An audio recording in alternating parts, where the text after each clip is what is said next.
നമസ്കാരം. സാമൂഹ്യ പാഠത്തിലേക്ക് സ്വാഗതം.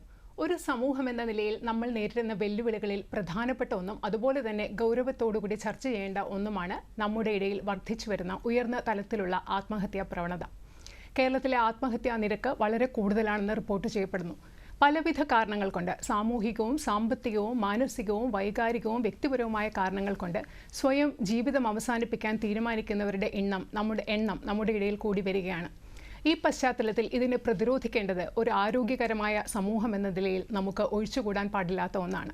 ഇന്നത്തെ ദിവസം ആഗോളതലത്തിൽ September 10 world suicide prevention day, ആത്മഹത്യയെ തടയുന്ന ദിനം ആചരിക്കുന്ന പശ്ചാത്തലത്തിൽ ഈ വിഷയത്തെക്കുറിച്ച് ആധികാരികമായി സംസാരിക്കുന്നതിന് വേണ്ടി സാമൂഹ്യ പാഠത്തിൽ ഇന്ന് അതിഥിയായി എത്തിയിരിക്കുന്നത് തിരുവനന്തപുരം ഗവൺമെൻറ് മെഡിക്കൽ കോളേജിലെ സൈക്യാട്രി വിഭാഗം അസോസിയേറ്റ് പ്രൊഫസറായ ഡോക്ടർ കെ.പി. ജയപ്രകാശൻ. നമസ്കാരം സർ, സാമൂഹ്യ പാഠത്തിലേക്ക് സ്വാഗതം. നമ്മളെ സംബന്ധിച്ചിടത്തോളം നമ്മുടെ സമൂഹം ഇന്ന് ധാരാളമായി ചർച്ച ചെയ്യുന്ന ഒരു വിഷയമാണ് വർദ്ധിച്ചു വരുന്ന ആത്മഹത്യാ നിരക്ക്. പ്രായഭേദമന്യേ നമ്മളുടെ ഇടയിൽ ഈ ആത്മഹത്യാ നിരക്ക് കൂടുന്നതായി കാണപ്പെടുന്നു. ഈ സാഹചര്യത്തിലാണ് ഇന്ന് നമ്മൾ സെപ്റ്റംബർ 10 ആഗോളതലത്തിൽ വേൾഡ് സൂയിസൈഡ് പ്രിവെൻഷൻ ഡേ ആചരിക്കുന്നത്. ഈ ദിനാചരണത്തിൻ്റെ പ്രസക്തി എന്താണ്? കേരളവുമായി ബന്ധപ്പെടുത്തി പറയുകയാണെങ്കിൽ എത്രമാത്രം പ്രസക്തിയോടുകൂടി നമ്മൾ ഈ വിഷയം ചർച്ച ചെയ്യണം? തീർച്ചയായും ലോകത്തെമ്പാടും ഇന്ന് ആത്മഹത്യാ പ്രതിരോധ ദിനമായി ആചരിച്ചു വരികയാണല്ലോ. അപ്പോൾ അതുകൊണ്ട് തന്നെ അത് അർത്ഥമാക്കുന്നത് ലോകമെമ്പാടും ഏറ്റവും പ്രധാനപ്പെട്ട ഒരു വിഷയമായി ആത്മഹത്യ എന്നുള്ളതും അതിൻ്റെ ആത്മഹത്യ തടയുക എന്നുള്ള കാര്യവും വരുന്നു എന്നുള്ളത് തന്നെയല്ലേ. അപ്പോൾ കേരളത്തെ സംബന്ധിച്ച് നമുക്കറിയാം, കേരളത്തിൽ ആയിരുന്നു ഏറ്റവും കൂടുതൽ ആത്മഹത്യാ നിരക്കുണ്ടായിരുന്നത് കുറേ വർഷങ്ങൾക്ക് മുമ്പ്. പക്ഷേ ഇപ്പോഴും കേരളത്തിലെ നിരക്ക് ഒന്നാമതല്ലെങ്കിലും നാലാമതായി മാറിയിട്ടുണ്ടെങ്കിലും അത് നിരക്ക് ഒരു പ്രധാനപ്പെട്ട ഒരു പ്രശ്നം തന്നെയാണ്. കേരളത്തിൽ നടക്കുന്ന യുവാക്കളുടെ ഇടയിൽ ഉള്ള മരണങ്ങളിൽ ശരിക്കും പറയുകയാണെങ്കിൽ 15 മുതൽ 49 വയസ്സ് വരെയുള്ള പ്രായം, അല്ലെങ്കിൽ അതിനിടയിൽ 15 മുതൽ 29 വയസ്സ് വരെയുള്ള പ്രായം എടുക്കുകയാണെങ്കിൽ ഇതെല്ലാം തന്നെ ഏറ്റവും പ്രധാനപ്പെട്ട മരണകാരണം ആത്മഹത്യയാണ്. ഈ സാഹചര്യത്തിൽ നോക്കുമ്പോൾ നമ്മളിപ്പം അന്തർദേശീയ തലത്തിലുള്ള ഈ ദിനാചരണത്തെ പറ്റി ചിന്തിക്കുമ്പോൾ ഓരോ വർഷവും ഒരു സന്ദേശമുണ്ട്. ഈ പ്രാവശ്യം ആത്മഹത്യാ പ്രതിരോധ ദിനവുമായി ബന്ധപ്പെട്ട സന്ദേശം എന്താണ്? ഇപ്രാവശ്യത്തെ സന്ദേശം എന്നുള്ളത് let's talk change the narrative എന്നാണ്. അതായത് ആത്മഹത്യയെക്കുറിച്ച് സംസാരിക്കുക, അതിനെക്കുറിച്ചുള്ള വിവരണങ്ങളിൽ മാറ്റം വരുത്തുക. കാരണം ആത്മഹത്യ നമ്മൾ പരമ്പരാഗതമായിട്ട് കാണുന്നത് ഒരാൾ എന്തോ ഒരു ജീവിതത്തിൽ പരാജയത്തിൻ്റെ ഭാഗമായി അയാൾ ആത്മഹത്യ ചെയ്തു എന്നുള്ളതാണ്. അങ്ങനെ കാണുന്നതിന് ഒരുപാട് തെറ്റായ സന്ദേശമുണ്ട്. കാരണം ആത്മഹത്യ ചെയ്യുന്നത് ആളുകൾ ജീവിതത്തിൽ പരാജയപ്പെട്ടിട്ടല്ല, പലപ്പോഴും പരാജയപ്പെട്ടു എന്നവർക്ക് തോന്നുന്നുണ്ടെങ്കിൽ പോലും പലപ്പോഴും വിഷാദരോഗവും സാമൂഹ്യ സാമ്പത്തിക പ്രശ്നങ്ങളും കുടുംബപരമായ പ്രശ്നങ്ങളും ലഹരിയുടെ അമിതമായ ഉപയോഗവും ഇങ്ങനെയുള്ള നിരവധി കാരണങ്ങൾ, തടയാവുന്ന കാരണങ്ങളുണ്ട്. അതിനെ ഒരു ജീവിതത്തിലുള്ള പരാജയമായിട്ടോ അത്തരത്തിലുള്ള ഒരു പരാജയത്തിൻ്റെ ഔട്ട്കം അല്ലെങ്കിൽ പരിണതിയായിട്ടോ നമ്മൾ കണക്കാക്കാൻ പാടില്ല എന്നുള്ളതാണ്. അപ്പോൾ നമ്മളിതുവരെ പറഞ്ഞു വരുന്ന രീതിയിൽ നിന്ന് വ്യത്യസ്തമായി ആത്മഹത്യയെക്കുറിച്ചുള്ള ചിന്തയിലും അതിനുള്ള സംഭാഷണത്തിലും നമ്മൾ മാറ്റം വരുത്തേണ്ടതുണ്ട്. രണ്ടാമത്തെ കാര്യം, ആത്മഹത്യ ഒരു പ്രധാനപ്പെട്ട ഒരു വിഷയമായതുകൊണ്ട് തന്നെ അതിനെക്കുറിച്ച് നമ്മൾ പറയാതിരുന്നിട്ട് കാര്യമില്ല. ആ പ്രശ്നം പരിഹരിക്കണമെങ്കിൽ ആ പ്രശ്നത്തെക്കുറിച്ച്, ആത്മഹത്യ എന്ന വിഷയത്തെക്കുറിച്ച് സംസാരിക്കണം. അതുകൊണ്ടാണ് നമുക്ക് ആത്മഹത്യയെക്കുറിച്ച് സംസാരിക്കാം, അതിനെ പറ്റിയുള്ള ചർച്ചകളിൽ മാറ്റം വരുത്താം എന്ന് മുദ്രാവാക്യം ഈ ലോകവ്യാപകമായിട്ട് ഇത്തവണത്തെ ഈ ആത്മഹത്യാ പ്രതിരോധ ദിനത്തിൻ്റെ ഭാഗമായി ഉയർത്തുന്നത്. തീർച്ചയായിട്ടും വളരെ പ്രധാനപ്പെട്ട ഒരു സന്ദേശമാണ്. നമ്മുടെ പരിപാടി കണ്ടുകൊണ്ടിരിക്കുന്ന പ്രേക്ഷകർ ഏറ്റവും പ്രധാനമായി ശ്രദ്ധിക്കേണ്ട ഒന്നാണ്, നമ്മൾ ആത്മഹത്യയെ ഇതുവരെ കണ്ടിരുന്ന രീതിയിൽ നിന്നും വ്യത്യസ്തമായൊരു കാഴ്ചപ്പാടോടുകൂടി കാണണം. അതുപോലെ തന്നെ ആത്മഹത്യയെക്കുറിച്ച് സംസാരിക്കാതിരിക്കുകയല്ല വേണ്ടത്, ഈ വിഷയത്തെ അതിൻ്റെ ഗൗരവത്തോടുകൂടി തിരിച്ചറിഞ്ഞുകൊണ്ട് സംസാരിക്കണം. അപ്പോൾ നമ്മൾ ഇതുവരെ പരമ്പരാഗതമായിട്ടുള്ളൊരു രീതിയിൽ എങ്ങനെയാണ്, ഡോക്ടർ നേരത്തെ പറഞ്ഞു ആത്മഹത്യ ചെയ്യുന്നവരെ പരാജിതരായി കാണുന്നത്, എങ്ങനെയാണ് ആത്മഹത്യ ചെയ്യാൻ ശ്രമിച്ചവരോട്, അതുപോലെ ആത്മഹത്യ ചെയ്തവരോട്, അവരുടെ കുടുംബാംഗങ്ങളോടൊക്കെയുള്ള സമൂഹത്തിൻ്റെ ഒരു പരമ്പരാഗത മനോഭാവം എങ്ങനെയാണ്? ഈ ആത്മഹത്യ ചെയ്യുക എന്നുള്ളത് പരാജിതം എന്ന് തോന്നുന്നത് കൊണ്ട് മാത്രമല്ല, ജീവിതത്തോടും മരണത്തോടുമുള്ള കാഴ്ചപ്പാടൊരു പ്രധാനപ്പെട്ട കാര്യമാണ്. ജീവിച്ചില്ലെങ്കിൽ, ഇന്ന രീതിയിൽ ജീവിച്ചില്ലെങ്കിൽ ജീവിക്കുന്നതിൽ കാര്യമില്ല. അങ്ങനെ ചില മുൻധാരണകളുണ്ട്. അപ്പം ഞാൻ ഇങ്ങനെ ആയിരിക്കണം, അങ്ങനെ അല്ലെങ്കിൽ പിന്നെ ജീവിക്കുകയല്ല മരിക്കുകയാണ് നല്ലത്. അപ്പോൾ അതൊന്നും പിന്നെ പലപ്പോഴും നമ്മൾ തെറ്റിദ്ധാരണകൾ, ജീവിതത്തെക്കുറിച്ചും പ്രശ്നങ്ങളെക്കുറിച്ചുള്ള തെറ്റിദ്ധാരണകളുണ്ട്. ഏത് പ്രശ്നത്തിനും ഒരു പരിഹാരം ഉണ്ടാവും. ഏത് കൂരിരുട്ടിലും നക്ഷത്രങ്ങൾ നമ്മളെ വെളിച്ചം നൽകും എന്ന് നമ്മൾ മനസ്സിലാക്കണം. അപ്പോൾ ഒരു കവിവചനം ഉദ്ധരിക്കുകയാണെങ്കിൽ, സ്ഫുടതാരകൾ കൂരിരുട്ടിലുണ്ട് ഇതയിൽ ദ്വീപുകളുണ്ടു സിന്ധുവിൽ, ഇടതീർപ്പതിനേകഹേതുവൻ ഇടയാമേതു മഹാവിപത്തിലും. അപ്പം ഏത് മഹാവിപത്തിലും ഒരു പരിഹാരം നമുക്ക് ഉണ്ടാവും. പക്ഷേ കാത്തു നിൽക്കണം. ചിലപ്പോൾ നമ്മൾ പിടിച്ചു നിൽക്കേണ്ടി വരും. അപ്പോൾ അത്തരത്തിൽ പ്രശ്നങ്ങളെ സമീപിക്കുന്നതിന് കാഴ്ചപ്പാടിൻ്റെ വിഷയമുണ്ട്, മാനസികാരോഗ്യത്തിൻ്റെ പ്രശ്നമുണ്ട്. ചുറ്റുപാടും നമ്മുടെ സമൂഹത്തിൽ നടക്കുന്ന കാര്യങ്ങളുടെ വിഷയങ്ങൾ അതിനകത്ത് ബാധിക്കും. സാമ്പത്തിക കാര്യങ്ങൾ ബാധിക്കും. വ്യക്തിപരമായ ബന്ധങ്ങൾ, ലഹരിയുടെ ഉപയോഗം, ഇതെല്ലാം ആത്മഹത്യാ ചിന്തയെ ബാധിക്കുന്നുണ്ട്. ഇതെല്ലാം തന്നെ നമുക്ക് ഇടപെടാവുന്നതും മാറ്റം വരുത്താവുന്നതുമായ കാര്യങ്ങളാണ്. ഇങ്ങനെ സംസാരിക്കുമ്പോൾ ഡോക്ടർ, പ്രധാനപ്പെട്ടതല്ലേ ഇപ്പോൾ വ്യക്തികളുടെ മനസ്സിൽ ജീവിതത്തെക്കുറിച്ച്, വിജയത്തെക്കുറിച്ചൊക്കെ മുൻധാരണകളും കാഴ്ചപ്പാടുകളും സൃഷ്ടിക്കുന്നതിൽ സമൂഹത്തിന് വലിയൊരു പങ്കില്ല? തീർച്ചയായും ഈ സാമൂഹ്യമായ ഒരുപാട് മാറ്റങ്ങൾ ആത്മഹത്യകൾക്ക് കാരണമാകാറുണ്ട്. ഉദാഹരണത്തിന് വലിയ സാമ്പത്തിക പ്രതിസന്ധി ഉണ്ടാകുമ്പം ആത്മഹത്യകൾ കൂടും. യുദ്ധങ്ങൾ ഉണ്ടാകുമ്പോൾ ആത്മഹത്യകൾ കുറയും. പിന്നെ സാമൂഹ്യ മാറ്റങ്ങൾ, വൻതോതിലുള്ള മാറ്റങ്ങൾ ഉണ്ടാകുമ്പം ആളുകൾ പലർക്കും അതിനകത്ത് അസ്വസ്ഥയും ബുദ്ധിമുട്ടും ഉണ്ടാകും. അതിനോടുകൂടി ആത്മഹത്യകൾ കൂടും, ചിലപ്പോൾ കുറയും. അപ്പോൾ ഇങ്ങനെയുള്ള സാമൂഹ്യ മാറ്റങ്ങൾ, സാമ്പത്തിക മാറ്റങ്ങൾ, വ്യക്തിബന്ധങ്ങളിൽ ഉണ്ടാകുന്ന പൊതുവെ ഉണ്ടാകുന്ന മാറ്റങ്ങൾ, ഇതെല്ലാം തന്നെയും ആത്മഹത്യാ നിരക്കിനെ വർദ്ധിപ്പിക്കുകയോ കുറക്കുകയോ ചെയ്യും. ഡോക്ടർ ഇപ്പോൾ പറഞ്ഞ ഉദാഹരണത്തിന് കോവിഡ് കാലഘട്ടത്തിൽ ആത്മഹത്യകളുടെ എണ്ണത്തിൽ ഒരു വ്യത്യാസമുണ്ടായതിൻ്റെ കാരണം ഒരു വലിയ സാമൂഹ്യ മാറ്റമാണ്. അതുമായി ബന്ധപ്പെടുത്തി പറഞ്ഞാൽ യഥാർത്ഥത്തിൽ ആത്മഹത്യകളെ നമ്മളിപ്പോൾ വ്യക്തികളുടെ ആത്മഹത്യകൾ, അതുപോലെ കുടുംബമായി കൂട്ട ആത്മഹത്യകൾ നടക്കുന്നു. ഇവയുടെ പ്രധാനപ്പെട്ട കാരണങ്ങൾ എന്തൊക്കെയാണ്? ഇപ്പോൾ കോവിഡുമായിട്ട് ബന്ധപ്പെട്ട് ഉണ്ടായിട്ടുള്ള ഒരു വലിയൊരു പ്രശ്നം വലിയൊരു സാമ്പത്തിക പ്രതിസന്ധിയാണ്. എല്ലാ ജീവിത മേഖലകളും സാമ്പത്തിക മേഖലയും സ്തംഭിച്ചതിൻ്റെ ഭാഗമായിട്ട് ഒരുപാട് ആളുകൾക്ക് വൻതോതിലുള്ള സാമ്പത്തിക നഷ്ടവും സാമ്പത്തിക പ്രതിസന്ധിയും ഉണ്ടായിട്ടുണ്ട്. അപ്പോൾ അത് സ്വാഭാവികമായിട്ടും അവരുടെ ജീവിത നിലവാരം ഇടിയുന്നതിലും അവരുടെ നിരാശയിലേക്ക് പോകുന്നതിനും ആത്മഹത്യയിലേക്ക് നയിക്കുന്നതിനും കാരണമായിട്ടുണ്ട്. അപ്പോൾ അത് ഉടനെ അല്ലല്ലോ ഉണ്ടാവുന്നത്, ഒരു കാലയളവിലാണ് ഉണ്ടാകുന്നത്. വർഷങ്ങൾ കഴിയുമ്പോഴായിരിക്കും അവർ തികച്ചും ഒരു പ്രതിസന്ധിയിലെത്തുന്നത്. അത്തരം പ്രതിസന്ധികൾ ഉണ്ടാകുമ്പോൾ ആളുകൾ ഒരു മാർഗമായിട്ട് ആത്മഹത്യയെ തിരഞ്ഞെടുക്കുന്നതുണ്ട്. പക്ഷേ ഏത് പ്രതിസന്ധിയും ഒരു കാലം കഴിയുമ്പോൾ മാറിപ്പോവും. അത് പിടിച്ചു നിൽക്കുകയാണെങ്കിൽ മാറിപ്പോകും എന്നുള്ളത് സത്യം മാത്രമാണ്. അപ്പോൾ അതിന് അവരെ സഹായിക്കുക എന്നുള്ളതാണ് ആത്മഹത്യാ പ്രതിരോധത്തിലെ ഒരു പ്രധാനപ്പെട്ട ചുമതല എന്ന് പറയുന്നത്. ഡോക്ടർ ഇപ്പോൾ കോവിഡ് കാലത്തെക്കുറിച്ച് പറഞ്ഞു. അതല്ലാതെ ഇപ്പം സാധാരണ സമയങ്ങളിൽ വ്യക്തികൾ ആത്മഹത്യ ചെയ്യുന്നതിന് പ്രധാനപ്പെട്ട കാരണങ്ങൾ എന്തൊക്കെയാണ്? തികച്ചും വ്യക്തിപരമായ തീരുമാനമാണ്. ഒരാൾ പലപ്പോഴും ആത്മഹത്യ ചെയ്തു കഴിഞ്ഞാൽ എന്തുകൊണ്ടാണ് ആത്മഹത്യ ചെയ്തത് എന്നുള്ളത് വളരെ അടുത്ത ആളുകൾക്ക് പോലും അറിയാൻ പറ്റില്ല. എന്നാൽ ചിലരുടെ കാര്യത്തിൽ അങ്ങനെയല്ല. ചിലരുടെ കാര്യത്തിൽ അത് വളരെ വ്യക്തമായിരിക്കും. അയാളുടെ ജീവിതത്തിലുള്ള പ്രതിസന്ധി സമൂഹത്തിലുള്ളവരും മറ്റുള്ള അടുത്ത ബന്ധമുള്ള ആളുകൾക്കും അറിയാൻ പറ്റുമായിരിക്കും. അപ്പം വളരെ വൈവിധ്യമാർന്ന കാരണങ്ങൾ ആളുകൾക്ക് ഇത്തരം ഒരു തീരുമാനം എടുക്കുന്നതിനുണ്ടായിരിക്കാം. ചിലപ്പോൾ രോഗമായിരിക്കാം, ചിലപ്പോൾ ജീവിതത്തിലുള്ളൊരു നൈരാശ്യം, ഒരു വ്യക്തിബന്ധത്തിലുള്ള നഷ്ടം, ആരെങ്കിലും മരണപ്പെട്ടത്, അല്ലെങ്കിൽ ആരുമായിട്ടുള്ള ബന്ധം പിരിഞ്ഞത്, അല്ലെങ്കിൽ സാമ്പത്തിക നഷ്ടം, അല്ലെങ്കിൽ അപമാനം ഒരു പ്രധാനപ്പെട്ട കാര്യമാണ്. ആളുകളുടെ മുമ്പിൽ അപമാനിതനാവുക എന്നുള്ളത് ആളുകൾ പലപ്പോഴും മരണത്തിലേക്ക് പ്രേരിപ്പിക്കും, ആത്മഹത്യയിലേക്ക് പ്രേരിപ്പിക്കും. നമുക്ക് ധാരാളം കാരണങ്ങൾ ഇനി തുടർന്ന് ചർച്ച ചെയ്യാനുണ്ട്. അതിനു മുമ്പ് ഒരു ഇടവേളയാണ്. സാമൂഹ്യ പാഠത്തിൽ ഇനിയൊരു ഇടവേള. മലയാള ചലച്ചിത്ര ശാഖയിലെ ഗാനരചയിതാക്കളുടെയും സംഗീത സംവിധായകരുടെയും ജീവിത സഖിമാർ, എഴുത്തിൻ്റെയും ഈണത്തിൻ്റെയും നേർസാക്ഷ്യം പങ്കുവയ്ക്കുന്ന പാട്ടിൻ്റെ സഖിമാർ ദൂരദർശനിൽ. മലയാള ചലച്ചിത്ര ഗാനശാഖയിൽ ചന്ദനലേപ സുഗന്ധം ചാലിച്ച കവിയും ഗാനരചയിതാവുമായ കെ ജയകുമാറിന്റെ സഹധർമ്മിണി മീര ജയകുമാർ ഓർമ്മകൾ പങ്കുവയ്ക്കുന്നു. പാട്ട് എഴുതുമ്പോഴേ ഇവർ ചിലത് ട്യൂൺ നേരത്തെ തരുമല്ലോ, അപ്പോൾ അതിങ്ങനെ മൂളിക്കൊണ്ട് നടക്കും. മറക്കാതെ കാണുക പാട്ടിൻ്റെ സഖിമാർ. സാമൂഹ്യ പാഠത്തിലേക്ക് വീണ്ടും സ്വാഗതം. ആഗോളതലത്തിൽ ആത്മഹത്യാ പ്രതിരോധ ദിനം ആചരിക്കുന്ന ഇന്നത്തെ ദിവസം ആത്മഹത്യാ പ്രതിരോധത്തെക്കുറിച്ചാണ് നമ്മൾ ചർച്ച ചെയ്തുകൊണ്ടിരിക്കുന്നത്.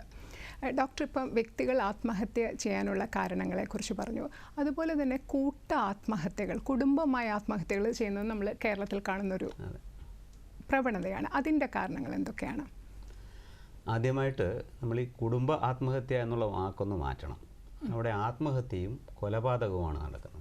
അതാദ്യം നമ്മൾ തിരിച്ചറിയണം. ആത്മഹത്യ ചെയ്യാനുള്ള തീരുമാനം എടുക്കുന്ന ഏതെങ്കിലും ഒരാളായിരിക്കും. അയാളുടെ തീരുമാനം മറ്റുള്ളവർ അംഗീകരിക്കുകയും അങ്ങനെ തീരുമാനം എടുക്കാൻ കഴിവില്ലാത്ത കുട്ടികളെ കൊലപ്പെടുത്തുകയാണ് ചെയ്യുന്നത്. അത് വളരെ വളരെ ഗൗരവത്തിൽ കാണേണ്ട ഒരു വിഷയമാണ്. അപ്പോൾ അതുകൊണ്ട് അതിനകത്ത് പലപ്പോഴും ഈ കുടുംബനാഥനായിട്ടുള്ള വ്യക്തിക്ക് വളരെ ഗൗരവമുള്ള ചില പ്രശ്നങ്ങളുണ്ടാവും. നമ്മൾ കാണുന്നത് ഒന്നുകിൽ കടുത്ത മദ്യപാനശീലം, അല്ലെങ്കിൽ മാനസികമായിട്ടുള്ള എന്തെങ്കിലും അസ്വാസ്ഥ്യം, അല്ലെങ്കിൽ അങ്ങനെയുള്ള പെരുമാറ്റശീലങ്ങളും അദ്ദേഹത്തിൻ്റെ പ്രശ്നങ്ങളും കാരണം അദ്ദേഹം അപമാനീയനാവുകയോ അല്ലെങ്കിൽ കടുത്ത സാമ്പത്തിക നഷ്ടം വരികയോ ചെയ്യുക. അങ്ങനെ വരുമ്പോൾ ഒരു അപമാനം ആയി നാട്ടുകാരുടെ മുമ്പിൽ ഒറ്റപ്പെടുകയും അപമാനിതനാവുകയും ചെയ്യുമ്പോൾ അദ്ദേഹം എടുക്കുന്ന തീരുമാനമാണ് ആത്മഹത്യ ചെയ്യുക എന്നുള്ളത്. സ്വാഭാവികമായിട്ടും അവരെ ആശ്രയിക്കുന്ന മറ്റു കുടുംബാംഗങ്ങൾ അല്ലെങ്കിൽ പ്രത്യേകിച്ച് ഭാര്യ, മുതിർന്ന ആളുകൾ അവരംഗീകരിക്കുകയും കുട്ടികളെ അതിൽ ഇരയാക്കുകയാണ് ചെയ്യുന്നത്. അപ്പോൾ അതൊരു അറിയുന്നതില്ല എന്ന് മാത്രമല്ല, കുട്ടികൾക്ക് അങ്ങനെ ഒരു തീരുമാനം എടുക്കാനുള്ള കഴിവില്ലല്ലോ. അല്ലെങ്കിൽ അങ്ങനെ നമ്മൾ കുട്ടികൾ തീരുമാനത്തെ എടുക്കാനുള്ള വ്യക്തികളായിട്ട് നമ്മൾ അംഗീകരിക്കുന്നില്ല. അപ്പോൾ അതാണ് സംഭവിക്കുന്നത്. അത് ശരിക്കും നമ്മുടെ പ്രേക്ഷകർ മനസ്സിലാക്കേണ്ടതാണ്. കുട്ടികളോട് ചെയ്യുന്ന ഒരു വലിയ ക്രൂരതയാണ്. കാരണം ഈ സമൂഹത്തിൽ കുട്ടികൾക്ക് ജീവിക്കാൻ വേറെ ഒരുപാട് മാർഗങ്ങളുണ്ടാവും. ഒരിക്കലും കുട്ടികളെ കൊലപ്പെടുത്തുക എന്നുള്ളത് ആത്മഹത്യയുടെ ഭാഗമായിട്ട് ചെയ്യുന്നത് വളരെ ഗൗരവമായിട്ട് കാണേണ്ടതാണ്. അത് ഒരു പ്രത്യേക ഗുരുതരമായൊരു മാനസികാവസ്ഥയിൽ നിന്ന് മാത്രമേ അത്തരമൊരു പരിണത ഫലം ഉണ്ടാവുകയുള്ളൂ. അത്തരം ഒരു കുടുംബ ആത്മഹത്യ എന്നുള്ളതിന് പകരം അതിനെ കൊലപാതകവും ആത്മഹത്യയായിട്ട് കാണണം. അത് ആ വ്യക്തികളുടെ പ്രശ്നമാണ്. അത്തരം രീതിയിൽ ചിന്തിക്കുന്ന ആളുകളെ അടിയന്തരമായി സഹായം ലഭ്യമാക്കുകയാണ് വേണ്ടത്. ഡോക്ടർ, ഇപ്പോൾ ഇത് പറയുമ്പോൾ ഇങ്ങനെ ആത്മഹത്യയെക്കുറിച്ച് ചിന്തയുള്ളവർ, അതുപോലെ തന്നെ ഇപ്പോൾ പറഞ്ഞതുപോലെ കുടുംബത്തിലെ മറ്റംഗങ്ങളെ കൊലപ്പെടുത്തണമെന്ന് മനസ്സിലൊരു ചിന്തയുള്ളവർ, ഇവരെ നമുക്ക് എങ്ങനെ തിരിച്ചറിയാൻ സാധിക്കും? തിരിച്ചറിഞ്ഞ് അവർക്ക് എങ്ങനെയാണ് വേണ്ട മാനസികാരോഗ്യവുമായി ബന്ധപ്പെട്ട് അവർക്ക് വേണ്ട സഹായം എങ്ങനെ നൽകാൻ സാധിക്കും? ഞാൻ ആദ്യം പറഞ്ഞല്ലോ, ആത്മഹത്യ എന്ന് പറയുന്നത് വളരെ പേഴ്സണലായിട്ടുള്ള കാര്യമാണ്. വളരെ വ്യക്തിപരമായ തരത്തിൽ രഹസ്യമായിട്ട് എടുക്കുന്ന തീരുമാനമാണ്. എങ്കിലും അത് ചുരുങ്ങിയത് കുറച്ച് പേരുടെങ്കിലും, ഏറ്റവും അടുത്ത ആളുകളോടെങ്കിലും ഈ ആത്മഹത്യ ചെയ്യാൻ തീരുമാനിച്ച വ്യക്തി പറയും. ആ പറയുന്നത് നേരെ ആവണമെന്നില്ല. അതായത് ഞാൻ നാളെ ആത്മഹത്യ ചെയ്യാൻ പോവുകയാണ് എന്നായിരിക്കില്ല. വളരെ പരോക്ഷമായ രീതിയിലായിരിക്കും അത്തരം കാര്യങ്ങൾ ആളുകൾ കമ്മ്യൂണിക്കേറ്റ് ചെയ്യുന്നത്. ഉദാഹരണത്തിന്, ഇതെൻ്റെ അവസാനത്തെ പിറന്നാളാണ്, പിന്നെ ഇനി നമ്മൾ കാണില്ല. പിന്നെ അതല്ലാതെ വേറെ ചില കാര്യങ്ങൾ, ഏറ്റവും വിരോധമുള്ള ആളുകളോട് പോയി സൗഹൃദം സ്ഥാപിക്കുക, അവരുടെ വിരോധങ്ങൾ തീർക്കുക, ഇടപാടുകൾ തീർക്കുക, കടം കൊടുക്കാനുള്ളത് തീർക്കുക, പിന്നെ കടം ബാക്കി തരാനുള്ളവരെടുത്ത് ഒന്നുകിൽ അത് കുഴപ്പമില്ല തരണ്ടെന്ന് പറയും. അങ്ങനെ ചില അവസാന കർമ്മങ്ങളുണ്ടല്ലോ. നമ്മൾ ഈ ഒരു സ്ഥലത്തു നിന്ന് പോകുമ്പോൾ നമ്മളവിടെ ഇടപാട് തീർത്തിട്ട് എല്ലാം രേഖകൾ കൈമാറിയിട്ടല്ലേ പോവുക. അതുപോലെ ചില ലാസ്റ്റ് ചില ചടങ്ങുകൾ നടത്തുന്ന പോലെയുള്ള പെരുമാറ്റങ്ങൾ. പിന്നെ ആത്മഹത്യക്കുള്ള തയ്യാറെടുപ്പുകൾ. ഉദാഹരണത്തിന് ഇത്തരത്തിലുള്ള വിഷം, അതുപോലുള്ള വസ്തുക്കൾ, ആത്മഹത്യ ചെയ്യാൻ ഉപയോഗിക്കുന്ന വസ്തുക്കൾ വാങ്ങുക. ഇതൊക്കെ അടുത്ത ആളുകൾക്ക് അറിയാൻ പറ്റും.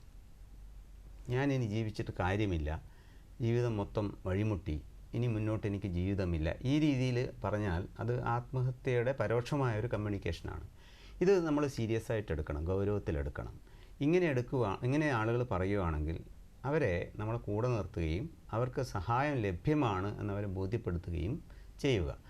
സഹായം എന്ന് പറയുന്നത് അയാളുടെ വൻതോതിലുള്ള കടമോ അയാളുടെ പ്രതിസന്ധിയോ ഉടനെ മാറ്റിക്കൊടുക്കാനുള്ള ഒരു പ്രത്യേക വഴിയൊന്നും ആർക്കും ഇല്ല. പക്ഷേ നമുക്കറിയാം, എല്ലാ പ്രതിസന്ധികളും ഒരു കാലം കഴിയുമ്പം തനിയെ തന്നെ കടന്നു പോകും. അതിന് സമൂഹത്തിൽ മറ്റ് സാഹചര്യങ്ങളുണ്ടാവും. അപ്പോൾ ആ സാഹചര്യങ്ങൾ ഉണ്ടാവുന്നതുവരെ കാത്തു നിൽക്കുക എന്നുള്ളതും അയാൾക്ക് ലഭ്യമായ സഹായങ്ങൾ എത്തിക്കുക എന്നുള്ളതും പ്രധാനപ്പെട്ട ഒരു കാര്യമാണ്. ലഭ്യമായ സഹായങ്ങൾ എത്തിക്കുകയാണെങ്കിൽ പിടിച്ചു നിൽക്കാൻ പറ്റുകയും അയാൾക്ക് ആ പ്രതിസന്ധി മറികടക്കാൻ പറ്റുകയും ചെയ്യും. മാനസികമായ അസുഖങ്ങളുണ്ടാവും. ഡിപ്രഷൻ, വിഷാദരോഗമാണ് ഏറ്റവും പ്രധാനപ്പെട്ട ആത്മഹത്യക്കുള്ള കാരണം. പല കാരണങ്ങൾ, മാനസിക സമ്മർദ്ദങ്ങൾ കാരണം വിഷാദരോഗത്തിലേക്ക് വരും. വിഷാദ രോഗം എന്ന് പറയുന്നത് ചികിത്സിക്കാൻ പറ്റുന്നതും പൂർണ്ണമായിട്ടും ചികിത്സിച്ച് മാറ്റാൻ പറ്റുന്നതുമാണ്. അപ്പോൾ അത്തരത്തിലുള്ള ചികിത്സകൾ വേണ്ടവർക്ക് ചികിത്സകൾ നൽകുക, മാനസിക സാമൂഹിക പിന്തുണ വേണ്ടവർക്ക് അത് നൽകുക. അതുതന്നെയാണ് ആത്മഹത്യ തടയാനുള്ള ഏറ്റവും പ്രധാനപ്പെട്ട മാർഗം. അതിന് ഒന്നുകൂടി കൂട്ടിച്ചേർക്കാനുള്ളത്, ഇത് എല്ലാവർക്കും ചെയ്യാൻ പറ്റുന്ന കാര്യമാണ്. നമ്മുടെ മുന്നിൽ ഒരാൾ ഇത്തരത്തിൽ ഒരു ചിന്ത പ്രകടിപ്പിച്ചു കഴിഞ്ഞാൽ അയാളെ സഹായിക്കുക എന്നുള്ളത് ഏറ്റവും അടുത്ത ആളുകൾക്ക് ചെയ്യാവുന്ന കാര്യമാണ്. അത് സഹായം ലഭ്യമായ സ്ഥലത്ത് നിന്ന് സഹായം എത്തിക്കുക എന്നുള്ളൊരു കാര്യമാണ്. ഡോക്ടർ പറഞ്ഞത് വളരെ പ്രധാനപ്പെട്ടതാണ്. പ്രേക്ഷകർ ശ്രദ്ധിക്കേണ്ട കാര്യം തന്നെയാണ്. ഇപ്പോൾ നമ്മളുടെ മുമ്പിലേക്ക് ഒരു പ്രശ്നവുമായി വരുന്ന ആളിനെ കേൾക്കാൻ പറ്റും, അവരെ സമാധാനിപ്പിക്കാൻ, അവരെ മാനസികമായിട്ട് നമുക്ക് ചേർത്ത് നിർത്താൻ സാധിക്കും. അതുപോലെ അവർക്ക് മാനസികാരോഗ്യ വിദഗ്ധരുടെ സേവനം ലഭ്യമാക്കാൻ നമുക്ക് സാധിക്കും. അത് നമ്മുടെ ഓരോ വ്യക്തിയുടെയും ഉത്തരവാദിത്തമാണ്, സമൂഹത്തിൻ്റെ ഉത്തരവാദിത്തമാണെന്ന രീതിയിൽ. അപ്പോൾ അതുപോലെ ഒരു കാര്യമുള്ളത്, ഈ വളരെ വ്യക്തിപരമായ ഒരു കാര്യം എന്നുള്ള നിലക്ക് ആരും അങ്ങനെ തുറന്നു പറയാൻ തയ്യാറാവില്ല, ഒരു സഹായം തേടാൻ. അതുപോലെ എല്ലാവരും ഇങ്ങനെ ആസൂത്രിതമായിട്ടായിരിക്കുമോ ജീവിതം അവസാനിപ്പിക്കാൻ തീരുമാനിക്കുക? ചിലരെങ്കിലും കുറച്ചൊരു ഇൻസ്റ്റിങ്ക്റ്റീവായിട്ട് ആ തീരുമാനം എടുത്തു ചാടിയുള്ള തീരുമാനങ്ങൾ പലരും എടുക്കാറുണ്ട്. പക്ഷേ എടുത്തു ചാടിയുള്ള തീരുമാനങ്ങളുടെ പ്രശ്നം എന്താ വെച്ചാൽ അത് വിജയിക്കാനുള്ള സാധ്യത കുറവാണ്. എടുത്തുചാട്ടം എന്നുള്ളത് ചില സ്വഭാവ രീതികളുടെ, അവരുടെ വ്യക്തിത്വത്തിൻ്റെ ഭാഗമായിട്ട് ചിലർക്കുണ്ടാകും, എടുത്തുചാടി കാര്യങ്ങൾ ചെയ്യുന്ന ആളുകൾ. പക്ഷെ അത് ഒരിക്കലും വളരെ ഗൗരവമുള്ളൊരു അല്ലെങ്കിൽ വളരെ അപൂർവമായിട്ട് മാത്രമേ ഗൗരവമുള്ളൊരു ആത്മഹത്യയിലേക്ക് ഒരു ആത്മഹത്യാ ശ്രമത്തിലേക്ക് എത്തുള്ളൂ. പക്ഷെ അതും ശ്രദ്ധിക്കേണ്ട കാര്യമാണ്. എടുത്തുചാടി ആത്മഹത്യാ ശ്രമം ചെയ്യുന്ന ആളുകൾ നമ്മൾ വിചാരിക്കും അവരിങ്ങനെ പറഞ്ഞുകൊണ്ടിരിക്കും, പലതവണ ശ്രമിച്ചു, അവരിനി ചുമ്മാ നമ്മളെ ഒരു ശ്രദ്ധ ആകർഷിക്കാൻ വേണ്ടി ചെയ്യുകയാണ്, അവർ ആത്മഹത്യ ചെയ്യില്ല, ഇങ്ങനെ നമ്മൾ വിചാരിക്കും. അത് ശരിയല്ല, അത് തെറ്റിദ്ധാരണയാണ്. കാരണം ഇത്തരത്തിൽ ആത്മഹത്യ ചെയ്യാൻ ശ്രമിക്കുന്ന ആളുകൾ, ഒരു എടുത്തുചാട്ടത്തിൽ ആത്മഹത്യ ചെയ്യാൻ ശ്രമിക്കുന്ന ആളുകൾക്ക് സഹായം ആവശ്യമാണ്. ഇത്തരത്തിൽ അടിക്കടി ആത്മഹത്യാ ശ്രമം ചെയ്യുന്ന ആളുകൾ മറ്റുള്ളവരെക്കാളും വളരെയധികം ആത്മഹത്യ ചെയ്യാൻ സാധ്യതയുള്ള ആളുകളാണ്. ഈ ആത്മഹത്യ എന്ന് പറയുന്നത് ഒരു റെയർ ഇവൻ്റാണ്. നമ്മൾ പത്രത്തിലൊക്കെ വാർത്ത വായിക്കുമ്പോൾ നമ്മൾ വിചാരിക്കും ഒരുപാടുണ്ടാവുന്നതാണ്. ഇപ്പം ഒരു ശതമാനത്തിലല്ല നമ്മൾ ആത്മഹത്യ കണക്ക് പറയുന്നത്. ആ കണക്ക് പറയുന്നത് ഒരു വർഷം 1,00,000 ജനസംഖ്യയുള്ള പ്രദേശത്ത് ഉണ്ടാകുന്ന ആത്മഹത്യ എണ്ണമാണ്. അപ്പോൾ അത് ഒരു റെയർ ഇവൻ്റാണ്. പക്ഷേ അത് ആത്മഹത്യാ ശ്രമം അങ്ങനെയല്ല, അതിൻ്റെ 20 ഇരട്ടി ആത്മഹത്യാ ശ്രമം ഉണ്ടാകുന്നുണ്ട്. അങ്ങനെയാണ് കണക്ക്. അപ്പോൾ ആത്മഹത്യാ ശ്രമം നടത്തിയാൽ അതിനകത്ത് ഒരു 20-1 ആൾ മാത്രമേ മരണപ്പെടുന്നുള്ളൂ. മനസ്സിലായി. അപ്പോൾ ഈ രണ്ട് കണക്കും തമ്മിൽ വ്യത്യാസമുണ്ട്. പക്ഷേ 20 ആളുകൾ ആത്മഹത്യാ ശ്രമം നടത്തുമ്പോൾ അവരെ രക്ഷിക്കാൻ ശ്രമിക്കുമ്പോൾ അതിനകത്ത് ആത്മഹത്യ ചെയ്യാൻ സാധ്യതയുള്ള ഒരാളെ നമുക്ക് രക്ഷിക്കാൻ പറ്റുള്ളൂ. തീർച്ചയായും. ഡോക്ടർ, ഈ കാരണങ്ങളെക്കുറിച്ച് പറയുമ്പോൾ തന്നെ ഇപ്പോൾ കേരളത്തിലെ ആത്മഹത്യയുടെ നിരക്ക് നമ്മൾ നോക്കുകയാണെങ്കിൽ പല വിഭാഗങ്ങളിൽപ്പെട്ട്, ഇപ്പോൾ കൊച്ചു കുട്ടികൾ, ഇപ്പോൾ നമ്മൾ സ്കൂളിൽ പഠിക്കുന്ന കുട്ടികൾ ആത്മഹത്യ ചെയ്യുന്നു, വീട്ടിലെ അച്ഛനമ്മമാരോട് ചെറിയൊരു തർക്കമുണ്ടായി, അങ്ങനത്തെ വാർത്തകൾ കേൾക്കുന്നു. അതുപോലെ സ്ത്രീകളുടെ ഇടയിൽ ഇന്ന് വായിച്ചൊരു കണക്കനുസരിച്ച് കേരളത്തിലെ വിവാഹിതരായ പുരുഷന്മാരുടെ ഇടയിൽ ആത്മഹത്യാ നിരക്ക് കൂടുതലാണ്, പ്രായമായവരുടെ ഇടയിലുണ്ട്. ഇപ്പോൾ ഓരോ വിഭാഗമായി നമ്മൾ തിരിക്കുകയാണെങ്കിൽ ആദ്യമായി കുഞ്ഞുങ്ങളുടെ കാര്യം എടുത്താൽ, കുട്ടികളുടെ ഇടയിൽ എന്തുകൊണ്ടാണ് ആത്മഹത്യ ഉണ്ടാകുന്നത്? അത് നമുക്ക് എങ്ങനെ തടയാൻ സാധിക്കും? ഇപ്പം കുട്ടികളുടെ ഇടയിൽ ആത്മഹത്യ സാധാരണ കുറവാണ്. 15 വയസ്സിന് താഴെ അങ്ങനെ ആത്മഹത്യ എന്നുള്ളത് നമ്മൾ ഇടയ്ക്ക് 7ാം ക്ലാസ്, അത് പലപ്പോഴും അപകടകരമായിട്ട് സംഭവിക്കുന്നത്. ആത്മഹത്യ ചെയ്യണം എന്നുള്ള ചിന്തയിൽ ഉള്ളതിനേക്കാളും പലപ്പോഴും കഴുത്ത് കുരുത്തൊക്കെ ഇട്ട് കളിച്ചിട്ട് അങ്ങനെ മരണമാണ് കൂടുതലും. പക്ഷേ കുട്ടികളുടെ ഇടയിൽ ആത്മഹത്യ കുറച്ച് 15 വയസ്സ്, ഒരു 12 വയസ്സിന് മേലെയൊക്കെ കുറച്ചൊക്കെ ഉണ്ടാവുന്നുണ്ട്. ഇതിനകത്ത് ആത്മഹത്യയുടെ നിരക്ക് എന്ന് നമ്മൾ പറയുമ്പോൾ കൂടുന്നു കുറയുന്നു എന്നൊക്കെ പറയുമ്പം നമ്മൾ പത്രമാധ്യമങ്ങളിൽ നിന്ന് വാർത്ത വെച്ചിട്ട് അങ്ങനെ തീരുമാനം എത്തുന്നത് ശരിയല്ല. കാരണം ചില വാർത്തകൾ കൂടുതലായിട്ട് ശ്രദ്ധിക്കപ്പെടുകയും കൂടുതൽ സെൻസേഷണൽ ആവുകയും ചെയ്യും. ചില വാർത്തകൾ അത്രത്തോളം സെൻസേഷണൽ ആവില്ല. പ്രമുഖരൊക്കെ മരിച്ച നിലയിൽ കാണപ്പെട്ടു എന്നേ വരുള്ളൂ, ആത്മഹത്യ ചെയ്തു എന്ന് വരില്ല.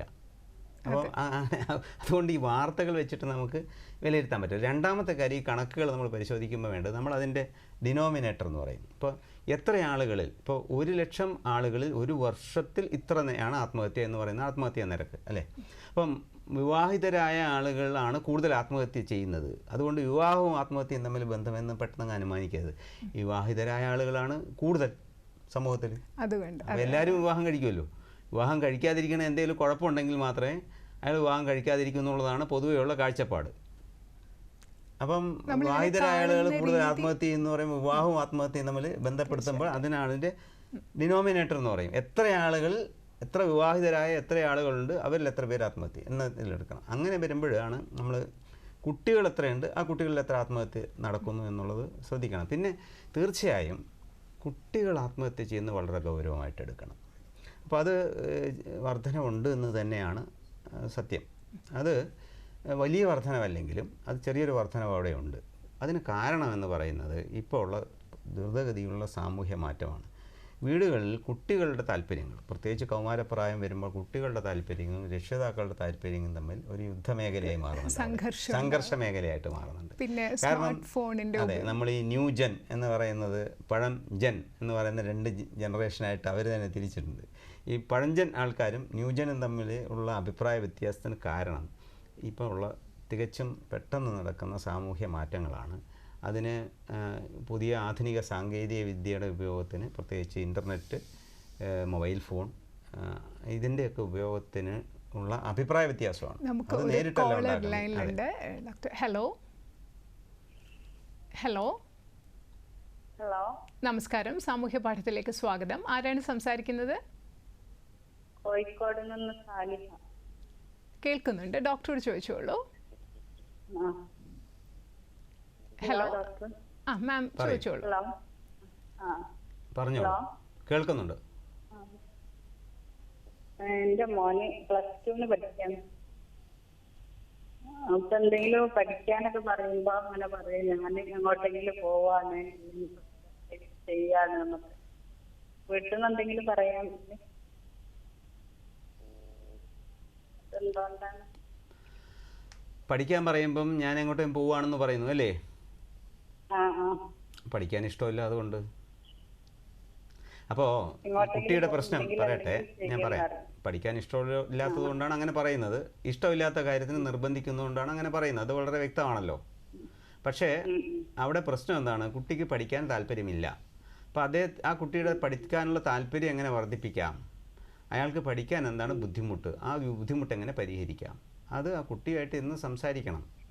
നമ്മൾ പഠിക്ക് എന്ന് പറഞ്ഞ് നിർബന്ധിക്കുന്നതിന് പകരം പറയട്ടെ, അത് വേറൊരു വിഷയമാണ്. അതുകൊണ്ട് ഞാൻ അതിനെ കൂടുതൽ പറയാൻ ഇപ്പം സമയമില്ല. ഞാൻ പറയുന്നത്, പഠിക്കാൻ കുട്ടിക്ക് താല്പര്യമില്ല, അല്ലെങ്കിൽ കുട്ടിക്ക് പഠിക്കാൻ പറ്റുന്നില്ല എന്നുള്ള വിഷയം ഉണ്ട്.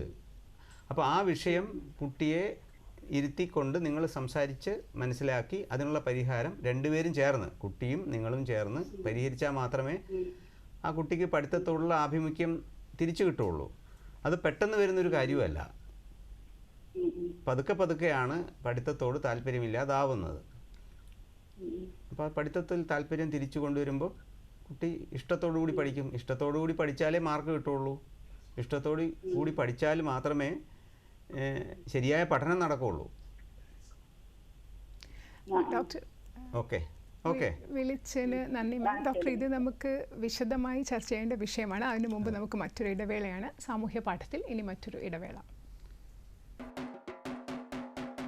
മന്ത്രമൂർത്തികളും പരദേവതകളും അനുഗ്രഹം ചൊരിയാൻ എത്തുന്നതിനു മുമ്പേ അനുഗ്രഹവുമായി കുട്ടിത്തെയ്യങ്ങൾ എത്തുന്നു.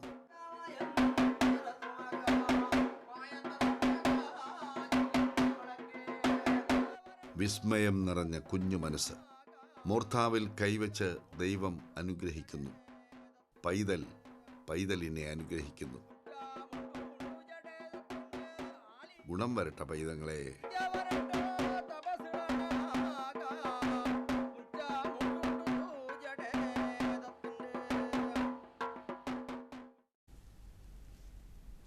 സാമൂഹ്യ പാഠത്തിലേക്ക് വീണ്ടും സ്വാഗതം. ആഗോളതലത്തിൽ ആത്മഹത്യാ പ്രതിരോധ ദിനമായി ആചരിക്കുന്ന ഇന്ന് വളരെ പ്രസക്തമായ വിഷയത്തെക്കുറിച്ചാണ് നമ്മൾ സാമൂഹ്യ പാഠത്തിൽ ചർച്ച ചെയ്തുകൊണ്ടിരിക്കുന്നത്. ഡോക്ടർ, ഇപ്പം നമുക്ക് ഒരു പ്രേക്ഷക വിളിച്ച് സംസാരിച്ചത് മകനെ പറ്റിയാണ്. അതിനു മുമ്പ് ഡോക്ടർ സംസാരിച്ചുകൊണ്ടിരുന്നതും കൗമാരക്കാർക്ക് വീട്ടിലുള്ള പ്രശ്നങ്ങളെക്കുറിച്ചാണ്. എങ്ങനെയാണ് കൗമാരക്കാരുടെ ഇടയിലെ ആത്മഹത്യ ഫലപ്രദമായി പ്രതിരോധിക്കാൻ വീട്ടിലുള്ളവർക്കും അതുപോലെ അവരുടെ സുഹൃത്തുക്കൾക്കും അധ്യാപകർക്കും സാധിക്കുന്നത്? കൗമാരക്കാരുടെ പ്രശ്നം എന്ന് പറയുന്നത് പ്രധാനമായിട്ടും ഈ സാമൂഹ്യ മാറ്റവുമായിട്ട് ബന്ധപ്പെട്ട് ഈ ഇൻ്റർനെറ്റും അതിൻ്റെ സൗകര്യങ്ങളും ആയിട്ട് ബന്ധപ്പെട്ടിട്ട് തന്നെയാണ്. അല്ലെങ്കിൽ തന്നെ ഒരു ജനറേഷൻ ഗ്യാപ്പ് സമൂഹത്തിൽ എപ്പോഴും ഉണ്ട്. പുതിയ തലമുറയും പഴയ തലമുറയും തമ്മിൽ ഒരു അഭിപ്രായ വ്യത്യാസം. വീടുകളിൽ നമ്മളെപ്പോഴും അച്ഛനമ്മമാരോട് എതിർക്കുകയും അവർ നമ്മളെ ശാസിക്കുകയും പിന്നെ അതിനകത്തൊരു ഒത്തുതീർപ്പിലെത്തിയിട്ട് മുന്നോട്ട് പോവുകയാണ് എപ്പോഴും നടക്കുന്ന കാര്യം. അപ്പോൾ അത് കുറച്ചും കൂടി കൂടിയിട്ടുണ്ട്. കാരണം നമ്മളൊക്കെ വളർന്നു വന്ന സാഹചര്യമേ അല്ല ഇപ്പോൾ.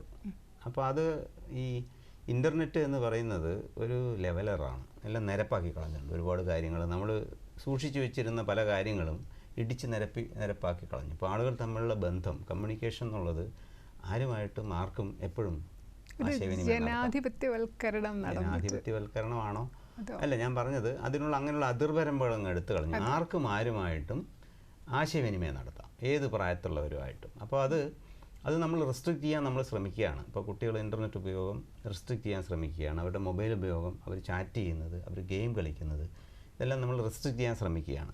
അപ്പം അവർക്കത് വേണം, നമ്മൾ കൊടുക്കാൻ തയ്യാറല്ല. ഇതാണ് പ്രധാനപ്പെട്ട ടി വി അവർക്ക് കാണണം, നമ്മൾ കാണിക്കാൻ തയ്യാറല്ല. ഇതാണ് ഒരു സംഘർഷ മേഖലയുള്ളത്. അപ്പോൾ അതിനകത്ത് പ്രധാനപ്പെട്ടൊരു കാര്യം എന്നുള്ളത്, ഈ കുട്ടികളെ വളർത്തുമ്പോൾ അവർ ഇതെല്ലാം ലഭ്യമായ ലോകത്തേക്കാണല്ലോ അവർ ജീവിക്കാൻ പോണത്. അപ്പം നമുക്ക് ഘട്ടം ഘട്ടമായിട്ട് ഈ നിയന്ത്രണം കുറച്ച് കൊണ്ടുവരിക എന്നുള്ളതാണ് ശരിയായ മാർഗം. അതെങ്ങനെയാണുള്ളത്? അതെ, പൂർണ്ണമായിട്ടും നമ്മൾ ബാൻ ചെയ്യാൻ പറ്റത്തില്ല. ഇപ്പോൾ തന്നെ നമുക്ക് മൊബൈൽ ഫോൺ ഇല്ലാതെ ജീവിതത്തിൽ ഒരുപാട് കാര്യങ്ങൾ ചെയ്യാൻ പറ്റില്ല. ഒരു ബാങ്കിൽ നിന്ന് അക്കൗണ്ട് വേണമെങ്കിൽ പൈസ എടുക്കണമെങ്കിൽ, ATM നിന്ന് പൈസ എടുക്കണമെങ്കിൽ, യാത്ര ചെയ്യണമെങ്കിൽ, ഒരാളുടെ ആയിട്ട് എന്തെങ്കിലും ഒരു കാര്യം, ഈ മൊബൈൽ ഫോൺ ഇല്ലാതെ നടക്കുന്ന കാര്യങ്ങൾ ചുരുങ്ങി വരികയാണ്. അപ്പം അത്തരം ഒരു ലോകത്ത് ജീവിക്കാൻ കുട്ടികൾ പ്രാപ്തരാവണം. അവർക്കിതെല്ലാം ഉപയോഗിക്കാൻ പറ്റണം. അവരെ ഒരു കാലത്ത് ആരും നിയന്ത്രിക്കാനുണ്ടാവില്ല. ആ സമയത്ത് സ്വതന്ത്രമായിട്ട് അവർക്ക് ജീവിക്കാൻ പറ്റുന്ന സാഹചര്യത്തിലേക്ക് അവരെ പടിപടിയായിട്ട് അവർക്ക് സ്വാതന്ത്ര്യം കൊടുത്തു വരിക എന്നുള്ളതാണ് വളർത്തുന്നതിൻ്റെ പ്രധാനപ്പെട്ട ഒരു ഘടകം. മറ്റൊരു കോളർ ലൈനിൽ. അപ്പം ഹലോ, നമസ്കാരം. സാമൂഹ്യ പാഠത്തിലേക്ക് സ്വാഗതം. ആരാണ് സംസാരിക്കുന്നത്? സർ, എന്റെ പേര് രതീഷ് കുമാർ. ഞാൻ നെടുമങ്ങാട് പാനൂർന്ന് വിളിക്കുന്നതാണ്. ശരി, ചോദിച്ചോളൂ ഡോക്ടറോട്. കേൾക്കുന്നുണ്ട്, ചോദിച്ചോളൂ. എന്റെ മക്കൾക്ക് ഈ മൊബൈലിനോട് ഭയങ്കരമായ ശ്രമം കൂടുതലാണ്. അവരെപ്പോഴും പഠിക്കാനുള്ള സമയത്ത് ഈ മൊബൈല് ഓരോന്നും കാണുകയും കേൾക്കുകയും ചെയ്യുന്ന ഒരു പ്രവണത ഉണ്ട്. അത് മാത്രമല്ല, നമ്മുടെ നാട്ടിലൊക്കെ ഇതേപോലെ ഇങ്ങനെയുള്ള സംഭവങ്ങൾ, ആത്മഹത്യ അതേപോലെ സംഭവങ്ങളൊക്കെ കടന്നിട്ടുണ്ട്. അപ്പൊ അതിന്റെ പിന്നിലാണ് കുട്ടികൾ. അപ്പൊ അതിന്റെ പിന്നിലൊക്കെ ഈ ഒരു പരിധി വരെ നല്ലൊരു ശതമാനവും ഈ മൊബൈൽ ശ്രമം കൊണ്ട് തന്നെയാണ് ഉണ്ടാവുന്നതെന്നാണ് എനിക്ക് അറിയാൻ കഴിയുന്നത്. അപ്പൊ അതിനെക്കുറിച്ച് ഒന്ന് പറയാമോ? ഈ കുട്ടികളുടെ പഠനം തന്നെ അത് കുറഞ്ഞു പോവുകയാണ് ചെയ്യുന്നത് ഈ മൊബൈൽ കാരണമായി. മറ്റ് തെറ്റായ വഴികളിലേക്ക് പോകുന്നു. അപ്പൊ അതിനെക്കുറിച്ച് ഒന്ന് പറയാമോ? മൊബൈൽ എന്നുള്ളത് ഒരു ഉപകരണം മാത്രമാണ്. അതിന് പ്രത്യേകിച്ച് ആത്മാവോ ഒന്നുമില്ലല്ലോ. അപ്പോൾ ആ ഉപകരണം ചെയ്യുന്ന എന്താണ്? ആ ഉപകരണത്തിലൂടെ ആളുകളുമായിട്ട് ബന്ധം സ്ഥാപിക്കാം. കുട്ടികൾ ചെയ്യുന്നത് തന്നെയാണ്. അവർ കൂട്ടുകാരുമായിട്ട് അവർക്ക് നിരന്തരം സംസാരിക്കണം. അത് ഒരു പ്രായത്തിൽ അങ്ങനെയാണല്ലോ. നമ്മൾ അച്ഛനമ്മമാരിൽ നിന്ന് കുറച്ചകന്ന് കൂട്ടുകാരുമായിട്ട് അടുക്കും. അപ്പോൾ അതൊരാവശ്യമാണ് അവരുടെ. രണ്ടാമത്തെ ആവശ്യം, അവർക്ക് അതിനകത്ത് ഗെയിം കളിക്കണം. അപ്പോൾ കുട്ടികൾക്ക് കളിക്കാൻ താല്പര്യമുണ്ട്, അത് സ്വാഭാവികമായ കാര്യമല്ലേ. അപ്പോൾ ഗെയിമുണ്ട്, ഗെയിം അവർക്ക് കളിക്കണം. ഇതാണ് അവരുടെ ആവശ്യം. അപ്പോൾ അതിനകത്ത് ഉള്ള പ്രശ്നങ്ങളാണ് അടുത്തത്. ഈ പ്രശ്നങ്ങൾ തടയുന്നതിന് വേണ്ടിയാണ് നമ്മൾ അതിനെ നിയന്ത്രിക്കുന്നത്. അപ്പോൾ ഇതിനകത്ത് ഫലപ്രദമായി നിയന്ത്രിക്കണമെങ്കിൽ യഥാർത്ഥത്തിൽ മൊബൈലിനകത്തുള്ള സോഫ്റ്റ്വെയറുകൾ തന്നെ ഉപയോഗിക്കണം. നമുക്ക് എപ്പോഴും കുട്ടിയുടെ പിന്നിൽ നിന്ന് എന്താണ് നോക്കുന്നത്, എന്താണ് കാണുന്നതെന്ന് ശ്രദ്ധിക്കാൻ പറ്റില്ല. അത് ശരിയുമല്ല. രണ്ടാമത്തെ കാര്യം, കുട്ടികൾക്ക് മൊബൈൽ ഫോൺ ഒട്ടും കൊടുക്കില്ല എന്ന് പറയുന്നതും നടക്കാത്ത കാര്യമാണ്. കാരണം ക്ലാസ്സുകൾ പലതും ഓൺലൈൻ നടക്കുന്നു, അവർക്ക് വേണ്ട നോട്ടുകൾ കിട്ടുന്നു. ഒരു പ്രായം കഴിഞ്ഞാൽ ഇതെല്ലാം ഉപയോഗിക്കുക തന്നെ വേണം. അപ്പം ഇതിനെ പടിപടിയായിട്ട് നമ്മൾ നിയന്ത്രിച്ച് അവരെ സ്വന്തം ഉത്തരവാദിത്തത്തിൽ ഉപയോഗിക്കാൻ പ്രാപ്തരാക്കണം. പിന്നെ കുട്ടികൾ അവരുടെ അഭിപ്രായ വ്യത്യാസം പറയുമ്പോൾ അവരുമായിട്ട് ചർച്ച ചെയ്ത് സംസാരിച്ച് അവരെയും കൂടി ബോധ്യപ്പെടുത്തിയാൽ പരിഹരിക്കാൻ പറ്റുള്ളൂ. നമ്മളവരെ കർശനമായ നിയന്ത്രണത്തിന് വിധേയമാക്കുമ്പം അവർ നമ്മളെ വെട്ടിച്ച് വേറെ വഴികൾ കണ്ടെത്തുന്നതാണ് നമ്മൾ കാണുന്നത്. അതിനുള്ള സൗകര്യങ്ങൾ ധാരാളം ഉണ്ട്. അപ്പം ഇതൊരു വളരെയധികം ഗൗരവത്തിൽ ചർച്ച ചെയ്യേണ്ട ഒരു വേറൊരു വിഷയമാണ്. പക്ഷേ ഇതുമായിട്ട് ആത്മഹത്യയുമായിട്ട് ബന്ധിപ്പിക്കുമ്പോൾ നമ്മൾ കാണേണ്ടത് കുട്ടികളെ അകാരണമായി കുറ്റപ്പെടുത്തുന്നത്, തെറ്റിദ്ധരിക്കുന്നത്, അവരുടെ കൂടെ നിൽക്കാത്തത്. അവർ കുഴപ്പത്തിൽപ്പെട്ടു. അവർ കുഴപ്പത്തിൽപ്പെടുമ്പോൾ അവരാണ് അവരെ സഹായിക്കുക, ആരാണ് അവരുടെ കൂടെ നിൽക്കുക? എന്ത് വലിയ കുഴപ്പമാട്ടെ, കുട്ടികളല്ലേ. കുട്ടികളുടെ കുറ്റങ്ങളെ നിയമം പോലും ഗൗരവത്തിൽ കാണുന്നില്ല. 18 വയസ്സ് വരെ വലിയ കുറ്റകൃത്യങ്ങൾക്ക് പോലും ശിക്ഷയേക്കാൾ അവരെ നന്നാക്കിയെടുക്കാനുള്ള പ്രവർത്തനങ്ങളാണ് നടക്കുന്നത്. അപ്പം അങ്ങനെ നിയമം പോലും കുട്ടികളെ കുറ്റവാളികളായിട്ട് കാണുമ്പോൾ രക്ഷിതാക്കളും സമൂഹവും കുട്ടികളെ കുറ്റവാളികളായിട്ട് കാണുകയും അവരെ നാണം കെടുത്തുക എന്നുള്ളത് ചെയ്യാൻ പാടില്ല. അവരെ കൂടെ നിൽക്കേണ്ട ഉത്തരവാദിത്തമാണ് രക്ഷിതാക്കൾക്കുള്ളത്. കുട്ടികൾ എത്ര വലിയ തെറ്റ് ചെയ്താലും അവരെ തിരുത്താനുള്ള ഉത്തരവാദിത്തമാണുള്ളത്. ശിക്ഷിക്കുക എന്നത് മാത്രമല്ല, തിരുത്തുക എന്നുള്ളതും കൂടിയുണ്ട്. അവരെ കൂടെ നിന്ന് അവരെ തിരുത്തിക്കുക എന്നുണ്ട്. ആ ഒരു സമീപനം സ്വീകരിക്കേണ്ടതാണ് ആത്മഹത്യാ പ്രതിരോധത്തിൽ പ്രധാനപ്പെട്ട കാര്യം. മറ്റ് വിഷയങ്ങൾ ഇതെങ്ങനെ നിയന്ത്രിക്കാം, എങ്ങനെ അതിനെ ശരിയായ രീതിയിലുള്ള ഉപയോഗത്തിലേക്ക് അവരെ കൊണ്ടുവരാം എന്നുള്ളത് വളരെ വിശദമായിട്ട് ചർച്ച ചെയ്യേണ്ട വേറൊരു വിഷയമാണ്. പക്ഷേ ആത്മഹത്യാ പ്രതിരോധത്തിൽ പറയുന്നത് കുട്ടികളെ നമ്മൾ അകാരണമായിട്ട് കുറ്റപ്പെടുത്തുകയും നാണം കെടുത്തുകയും അവരെ ഒരു വളരെ മാനസികമായ പ്രതിസന്ധിയിലേക്ക് തള്ളിവിടുകയും ചെയ്യുന്നതിന് പകരം അവരെ കാര്യങ്ങൾ പറഞ്ഞ് മനസ്സിലാക്കാൻ ശ്രമിക്കുകയും അവരെ മനസ്സിലാക്കണം, അവർ പറയുന്നത് കേൾക്കണം, അവർക്ക് പറ്റുന്ന കാര്യങ്ങൾ വിട്ടുവീഴ്ച ചെയ്തു കൊടുക്കുകയും ചെയ്യണം. തീർച്ചയായും വിളിച്ചതിന് ഡോക്ടർ ഈ പറഞ്ഞത് ഇന്ന് ഇപ്പോൾ വിളിച്ച ആൾ മാത്രമല്ല, നമ്മുടെ എല്ലാ പ്രേക്ഷകരും അറിഞ്ഞിരിക്കേണ്ട കാര്യമാണ്. അതായത് കുട്ടികളെ മനസ്സിലാക്കി അവരോടൊപ്പം നിൽക്കുക, അവരെ കുറ്റപ്പെടുത്താതെ നിൽക്കുക എന്നത് വളരെ പ്രധാനപ്പെട്ടതാണ്. ഡോക്ടർ, ഇനി നമ്മൾ മറ്റൊരു വിഭാഗത്തിലേക്ക് വന്നാൽ സ്ത്രീകളുടെ ഇടയിൽ, പെൺകുട്ടികളുടെ ഇടയിൽ ഏറ്റവും കൂടുതൽ ആത്മഹത്യാ നിരക്ക് ഏത് പ്രായത്തിലുള്ളവരിലാണ് കണ്ടുവരുന്നത്? അതിൻ്റെ പ്രധാന കാരണങ്ങൾ എന്താണ്? സ്ത്രീകളുടെ ഇടയിൽ ആത്മഹത്യകൾ ഏറ്റവും കൂടുതൽ കാണുന്നത് ഈ നേരത്തെ പറഞ്ഞ പ്രായത്തിൽ തന്നെയാണ്. അതായത് 15 മുതൽ 29 വയസ്സ് വരെ. അപ്പോൾ 15 മുതൽ 29 വയസ്സ് വരെയുള്ള സ്ത്രീകളുടെ ഇടയിലുള്ള ആത്മഹത്യ കൂടുന്നതിന് കാരണം പറയുന്നത് ഈ പറഞ്ഞ സാമൂഹ്യ മാറ്റങ്ങൾ തന്നെയാണ്. അതുപോലെ അതായത് പരമ്പരാഗതമായ നമ്മുടെ കാഴ്ചപ്പാടുകളും പുതിയ ലോകത്തിൻ്റെ കാഴ്ചപ്പാടുകളും, പ്രത്യേകിച്ച് വിദ്യാഭ്യാസം, വിവാഹം, ഇത് രണ്ടുമാണ് ഈ പ്രായത്തിൽ 15 മുതൽ 29 വയസ്സിന് ഇടയിലുള്ള ആണിനും പെണ്ണിനും പ്രധാനപ്പെട്ട കാര്യമാണ്. അതുപോലെ അപ്പോൾ സ്ത്രീകളെ സംബന്ധിച്ചിടത്തോളം, പുരുഷന്മാരാണെങ്കിൽ കുറച്ചുകൂടി സ്വാതന്ത്ര്യം എടുക്കും. സ്ത്രീകളെ സംബന്ധിച്ചിടത്തോളം 15നും 29 വയസ്സിനിടയിലുള്ള പെൺകുട്ടികളെ സംബന്ധിച്ചിടത്തോളം അവരുടെ വിവാഹം, അവരുടെ വിദ്യാഭ്യാസം ഇതെല്ലാം അവരാഗ്രഹിക്കുന്ന രീതിയിൽ നടത്താനുള്ള നിലപാടല്ല പൊതുവെ സമൂഹത്തിനുള്ളത്. പലപ്പോഴും അവരുടെ തീരുമാനത്തിനപ്പുറത്ത് മറ്റുള്ളവരുടെ തീരുമാനം അടിച്ചേൽപ്പിക്കുന്ന രീതിയുണ്ട്. അത് അങ്ങനെയാണ് നമ്മൾ പരമ്പരാഗതമായിട്ട് സാംസ്കാരികമായിട്ട് നമ്മുടെ രീതി അതാണ്. പക്ഷേ ആ രീതി നിലനിൽക്കാൻ പറ്റാത്തൊരു സാഹചര്യം ഇന്ന് സമൂഹത്തിലുണ്ടായിട്ടുണ്ട്. ആണും പെണ്ണും തമ്മിൽ അടുക്കുക, അവരത്തിൽ ഇഷ്ടത്തിലാവുക, അതിന് അധിക നേരം വേണ്ട, അതിന് കൂടുതൽ സാധ്യതകളുണ്ട്. അത്തരം സാധ്യതകൾ ഉണ്ടാകുമ്പോൾ അവർക്ക് അവരുടേതായ നിലപാടുകളും താല്പര്യങ്ങളും ഉണ്ട്. അതുപോലെ സ്ത്രീക്കും പുരുഷനും തുല്യമായിട്ട് ജീവിക്കാനുള്ള ഒരു സമൂഹമാണെന്ന് നമ്മുടേതെന്ന് നമ്മൾ നിയമപരമായിട്ടും അല്ലാതെ കാഴ്ചപ്പാട് പ്രയോഗത്തിൽ വരുമ്പോൾ അതിൻ്റെ വിശദാംശങ്ങൾ വരുമ്പോൾ ഇല്ല അങ്ങനെ കാണുന്നില്ല. അങ്ങനെയല്ലല്ലോ നമ്മൾ കാണുന്നത്. സ്ത്രീയാണെങ്കിൽ ഇത് ചെയ്യണം, പുരുഷനാണെങ്കിൽ കുഴപ്പമില്ല എന്നുള്ള നിലപാട് ഇപ്പോഴും ഉണ്ട്. ഈ നിലപാടുകൾ തമ്മിലുള്ളൊരു സംഘർഷമുണ്ട്. അതുപോലെ വിവാഹിതരായവർ സ്ത്രീധനവുമായി ബന്ധപ്പെട്ട പല ഗാർഹിക പീഡനം, ഇതൊക്കെ ആത്മഹത്യക്ക് കാരണം. അതുണ്ട്. വിവാഹം കഴിഞ്ഞു കഴിഞ്ഞാൽ അവർ സ്വാഭാവികമായിട്ടും വിദ്യാഭ്യാസം നേടിയ സ്ത്രീയാണെങ്കിൽ അവർക്ക് ജോലിക്ക് പോകണം എന്ന് താല്പര്യമുണ്ട്. അതൊക്കെ സമ്മതിക്കും. പക്ഷേ കാര്യത്തോടടുക്കുമ്പം പ്രശ്നങ്ങൾ നടക്കാതെ വരും. അപ്പോൾ ഒരു സംഘർഷം അവിടെ ഉണ്ടാവും.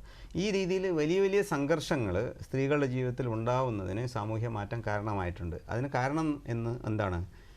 പരമ്പരാഗതമായ കാഴ്ചപ്പാടും മാറി വന്ന സാമൂഹ്യ സാഹചര്യങ്ങളിൽ ഉള്ള പ്രശ്നമാണ്.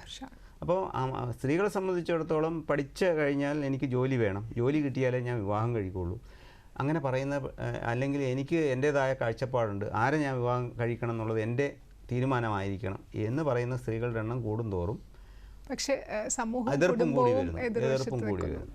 അതാണ് കാര്യം. അങ്ങനെ ഒരു പ്രധാനപ്പെട്ട കാരണം തന്നെയാണ് അത് കാണാനുണ്ട്. അതുപോലെ ഡോക്ടർ നമ്മൾ മറ്റൊരു വിഭാഗത്തെക്കുറിച്ച് പറയുകയാണെങ്കിൽ അതിന് പുറമെ ഒരു കാര്യം കൂടി പറഞ്ഞിട്ട് അതിലോട്ട് വരാം. അതായത് സമൂഹത്തിൽ മറ്റ് പല പ്രശ്നങ്ങളുണ്ട്. സൈബർ ബുള്ളിങ്, സ്ത്രീകൾക്കെതിരെയുള്ള അതിക്രമങ്ങൾ, പിന്നെ സൈബർ ആക്രമണങ്ങൾ, പിന്നെ പരസ്യമായിട്ട് ആളുകൾ അപമാനിക്കുന്ന രീതിയിലുള്ള കാര്യങ്ങൾ, അവരെ അങ്ങനെയുള്ള കാര്യങ്ങളും ഉണ്ട്. അതും ഇത്തരത്തിലുള്ള ആത്മഹത്യകൾക്ക് ഈ പ്രായത്തിൽ കൂടുന്നുണ്ട്. അതുപോലെ സ്ത്രീകളുടെ മാനസിക ആരോഗ്യത്തിന് വേണ്ട ശ്രദ്ധ നമ്മൾ കൊടുക്കുന്നില്ല, അതും ഒരു കാരണമാകുന്നില്ലേ? തീർച്ചയായും അത് ഒരു കാരണമാണ്.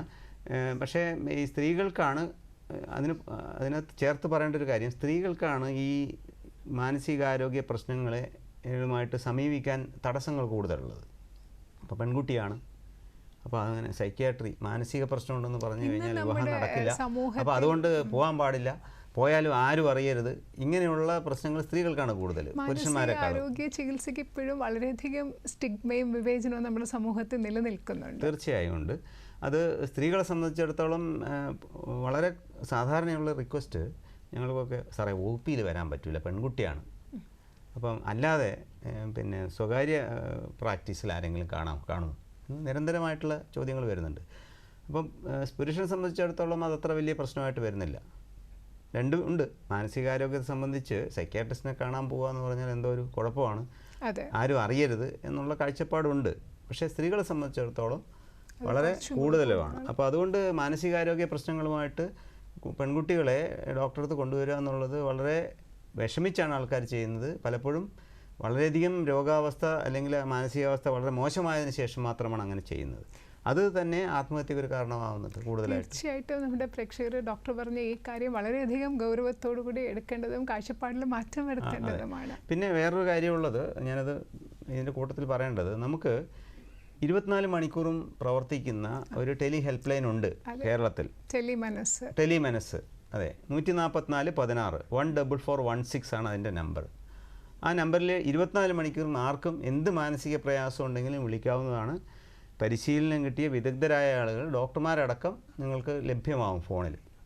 അത് ഒന്നുകൂടി പറയാം, ഡോക്ടർ പറഞ്ഞത് കേരളത്തിൽ ഇപ്പോൾ മാനസികാരോഗ്യ പ്രശ്നമുള്ള ആർക്കും 24 മണിക്കൂറും വിളിക്കാവുന്ന നമ്പറാണ് ടെലിമനസ്. അത് 144416 എന്ന നമ്പറിലേക്ക് പ്രേക്ഷകർക്ക് എപ്പോൾ വേണമെങ്കിലും വിളിക്കാവുന്നതാണ്.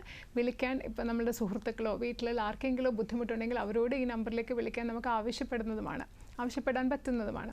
ഡോക്ടർ, നമ്മൾ നേരത്തെ ചർച്ച ചെയ്യാൻ വന്ന ഒരു കാര്യം, പുരുഷന്മാരുടെ ഇടയിലുള്ള ആത്മഹത്യ, അതായത് വിവാഹിതർ. ഇന്നിപ്പോൾ രാവിലെ വായിച്ചത് വിവാഹിതരുടെ ഇടയിൽ, ഡോക്ടർ നേരത്തെ ആ ഒരു ബന്ധം, അതിനെപ്പറ്റി ഡിനോമിനേറ്ററിനെ കുറിച്ച് പറഞ്ഞു. അതിൻ്റെ കാരണങ്ങൾ, പുരുഷന്മാരെ ആത്മഹത്യയിലേക്ക് നയിക്കുന്ന പ്രധാന കാരണങ്ങൾ എന്തൊക്കെയാണ്? പുരുഷന്മാർ, നമ്മളെ മനസ്സിലുള്ള പുരുഷൻ്റെ ചില രൂപങ്ങളുണ്ടല്ലോ. പുരുഷൻ കുടുംബം നോക്കണം, ജോലി നേടണം, വളരെ ടഫായിരിക്കണം, ഇങ്ങനെയുള്ള പ്രതിസന്ധികളൊന്നും പതറാൻ പാടില്ല, അയാൾക്ക് അങ്ങനെ വിഷാദവും ദുഃഖവും പാടില്ല, പുരുഷൻ കരയാൻ പാടില്ല. അത് സത്യത്തിൽ പുരുഷന്മാരുടെ ഒരു ഭാരമാണത്. അങ്ങനെ ഒരു കാഴ്ചപ്പാട് ഇരിക്കണം. നമ്മൾ വളർത്തിക്കൊണ്ട് വരുമ്പോഴേ. അതെ, അതാണ്. ഇപ്പം ഈ ജെൻഡർ ഡിഫറൻസ്, നമ്മുടെ കുട്ടികളെ വളർത്തുന്നതിനുള്ള ജെൻഡർ ഡിഫറൻസിൽ ഒരു പ്രശ്നം ആൺകുട്ടികളെ ബാധിക്കുന്നത് ഇങ്ങനെയാണ്. അപ്പോൾ ആണാണ്, നീ കരയാൻ പാടില്ല, നിനയാണോ ഇങ്ങനെയാണോ, നിനക്ക് ധൈര്യം വേണ്ടേ, നീയല്ലേ എല്ലാത്തിനും നേരിടേണ്ടത്, നീയല്ലേ മുന്നിൽ നിൽക്കുന്നത്. അതെ, അപ്പോൾ അങ്ങനെ വരുമ്പോൾ, അങ്ങനെ ഒരു വിഷമം വരുമ്പം ആരോടും പറയാൻ പറ്റില്ല, അത് നാണക്കേടാണെന്നുള്ളൊരു ചിന്ത. രണ്ടാമത്തെ കാര്യം, ഉത്തരവാദിത്തങ്ങൾ, കുടുംബത്തിൻ്റെ ഉത്തരവാദിത്വം, ഫാമിലിയുടെ ഉത്തരവാദിത്വം, സാമ്പത്തിക ഭദ്രത നിലനിർത്തേണ്ടത്, അതെല്ലാം ആണിൻ്റെ ചുമതലയാണ്. അപ്പം അങ്ങനെ വരുമ്പോൾ ഈ പുരുഷന്മാരിൽ ഒരു മധ്യവയസ്സിലാണ് ആത്മഹത്യകൾ കൂടുതൽ കാണുന്നത്. അതിന് ഇത്തരത്തിലുള്ള ഒരു കാഴ്ചപ്പാടും അതിൽ അവരെടുക്കുന്ന അധിക ഉത്തരവാദിത്വവും അതിന് കാരണമാവുന്നുണ്ട്. ആത്മഹത്യയിലേക്ക് നയിക്കുന്ന പ്രശ്നങ്ങൾ, വിഷാദത്തിലേക്കൊക്കെ എത്തുന്നതിൻ്റെ ഒരു പ്രതിസന്ധികൾ ഉണ്ടാക്കുന്നതിന് ഇത്തരത്തിലുള്ളൊരു കാഴ്ചപ്പാടും കൂടി ഉണ്ട്. ശരിക്കും സമൂഹം വളർത്തിക്കൊണ്ടുവരുന്ന ഒരു ആൺകുട്ടികളെയും പെൺകുട്ടികളെയും വ്യത്യസ്ത ജെൻഡറുകളിൽപ്പെട്ടവരെ വളർത്തിക്കൊണ്ടുവരുന്ന ഒരു രീതിയാണ് ഒരു വലിയ പങ്ക്. രണ്ട് തരത്തിൽ അത് മോശമായിട്ട് ബാധിക്കുന്നു. ഒന്ന്, പെൺകുട്ടികളെ ഈ നേരത്തിൽ ആത്മഹത്യയിൽ നയിക്കുന്നു, പുരുഷന്മാരെ മധ്യവയസ്സിൽ ആത്മഹത്യയിൽ നയിക്കുന്നു. ഇതേ കാഴ്ചപ്പാടാണ്. അത് തീർച്ചയായിട്ടും തിരിച്ചറിയേണ്ട ഒന്നാണ്. ഇതിനെക്കുറിച്ച് നമുക്ക് കൂടുതൽ വിശദമായി ചർച്ച ചെയ്യേണ്ടതുണ്ട്. അതിനു മുമ്പ് മറ്റൊരു ബ്രേക്കാണ്. സാമൂഹ്യ പാഠത്തിൽ ഇനിയൊരു ഇടവേള. മലയാള ചലച്ചിത്ര ശാഖയിലെ ഗാനരചയിതാക്കളുടെയും സംഗീത സംവിധായകരുടെയും ജീവിത സഖിമാർ, എഴുത്തിൻ്റെയും ഈണത്തിൻ്റെയും നേർസാക്ഷ്യം പങ്കുവയ്ക്കുന്ന പാട്ടിൻ്റെ സഖിമാർ ദൂരദർശനിൽ. പ്രശസ്ത ഗാനരചയിതാവ് അന്തരിച്ച ബിച്ചു തിരുമലയുടെ സഹധർമ്മിണി പ്രസന്ന ബിച്ചു ഓർമ്മകൾ പങ്കുവയ്ക്കുന്നു. അത് പിന്നെ പറയുമായിരുന്നു, എന്തായാലും ഞാൻ നിൽക്കുന്നതെന്ന് പറഞ്ഞിട്ട് ഒന്നും തിരിഞ്ഞു നോക്കിയില്ല. ഇത് അന്നു പറയുമായിരുന്നു.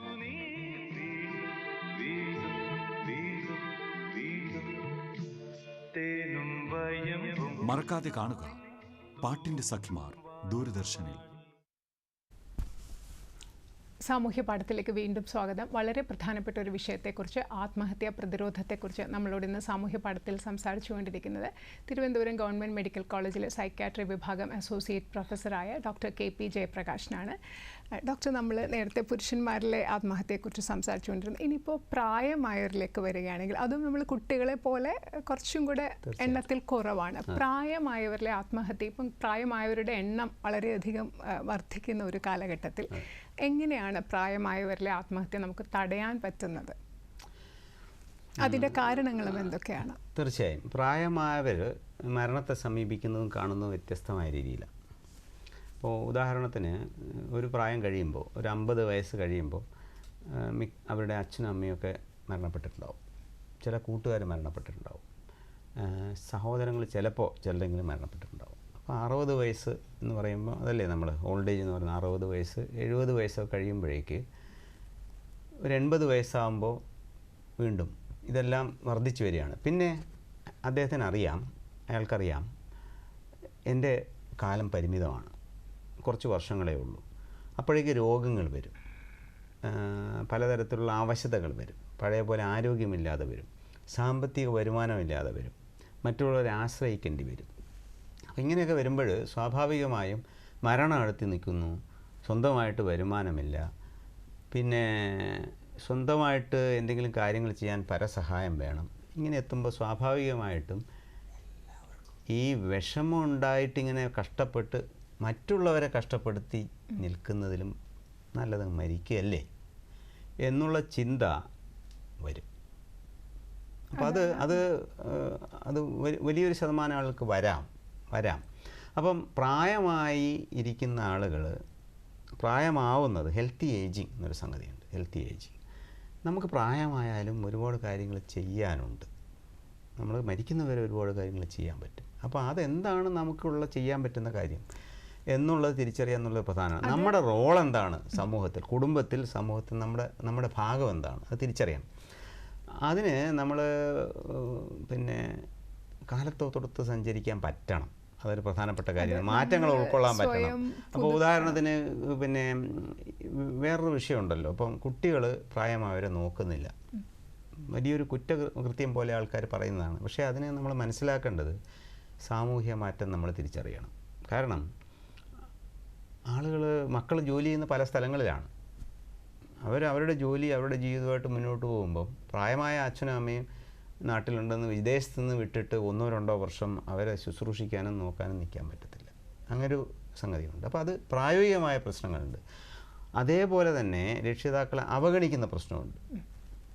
അത് ആളുകൾ തമ്മിലുള്ള അകൽച്ച, പല കാരണങ്ങളാലും, അഭിപ്രായ വ്യത്യാസങ്ങളാലുണ്ട് അകൽച്ച, സ്വത്ത് തർക്കം സംബന്ധമായ അകൽച്ച, അല്ലെങ്കിൽ രക്ഷിതാക്കൾ അവർ തമ്മിലുള്ള പല പ്രായങ്ങളിലുള്ള കോൺഫ്ലിക്റ്റ്. ഇത് കാരണം അവരെ അവഗണിക്കുക, ഒഴിവാക്കുക, ഈ 2 ഘടകങ്ങളും സംഭവിക്കുന്നുണ്ട്. അപ്പോൾ ഒറ്റപ്പെടുന്നതാണ് ഒരു പ്രധാനപ്പെട്ട പ്രശ്നം. അപ്പോൾ പ്രായമായവരുടെ മാനസികാരോഗ്യം, അവരുടെ ശാരീരികാരോഗ്യം, ഇത് രണ്ടും വളരെ ബന്ധപ്പെട്ടിരിക്കുന്നു. നല്ല ആരോഗ്യം ഉണ്ടെങ്കിൽ സ്വാഭാവികമായിട്ടും പെട്ടെന്നൊന്നും നിരാശയൊന്നും വരത്തില്ല. അത് നിലനിർത്തേണ്ടത് വ്യക്തിയുടെയും കുടുംബത്തിൻ്റെയും സമൂഹത്തിൻ്റെയും ആവശ്യമാണ്. അപ്പോൾ അതിൽ അങ്ങനെ മാത്രമേ ഈ പ്രായമായ ആളുകളുടെ ആത്മഹത്യ തടയാൻ പറ്റുള്ളൂ. ഇപ്പോൾ കേരളത്തെ പോലെയുള്ള ഒരു സംസ്ഥാനത്ത് പ്രായമായവരുടെ എണ്ണം കൂടി വരും. കാരണം കുറേ കാലമായിട്ട് ജനന നിരക്ക് കുറഞ്ഞു വരികയാണ്.